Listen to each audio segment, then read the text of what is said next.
ازيكم عاملين ايه؟ يا رب تكونوا بخير. النهارده هنجرب احسن واشيك كشري في مصر.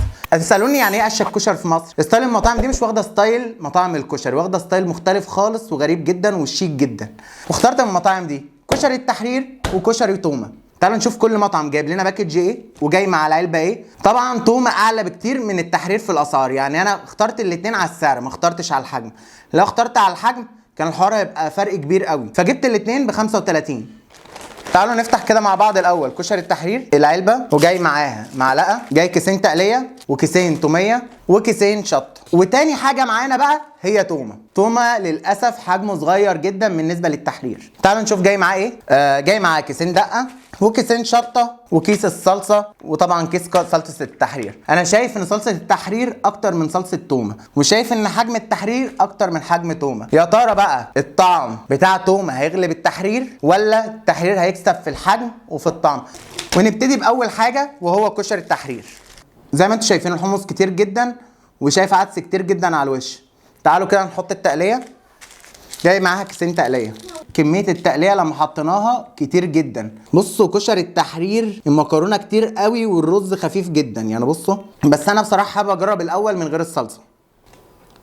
طعم المكرونه حلو مش مهريه، المكونات متسويه حلوه قوي. تعالوا نحط شويه صلصه وندوق بقى بالصلصه.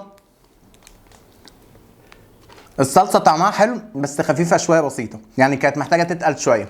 وطبعا الشطه، ومكتوب ان الشطه زيت. انا عارف ان الشطه الزيت دي من اقوى انواع الشطه. تعالوا نجربها مع بعض. بصوا نحط شويه شطه ونحط شويه ايه دقه، ونقلب بقى وندوق نشوف الطعم ايه.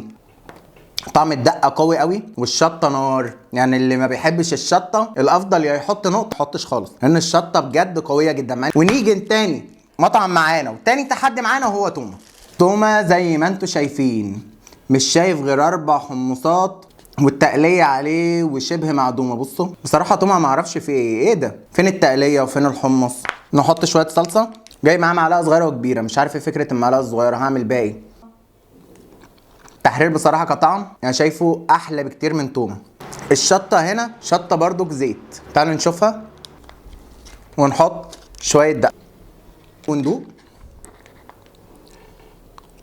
لا شطه التحرير اعلى بكتير من دي. النقطه كانت مخليه الحاجه سبايسي جامد جدا كتير، بس الصلصه هنا احلى. اللي كسب معانا وبجداره كشري التحرير. لو هدي كشري التحرير هدي كشري التحرير 9 من 10، لو هدي تومه هديله 7 من 10، لان بصراحه ما كنتش متخيل ان هو كده. كنت متخيل ان هو هيبقى اعلى من كده.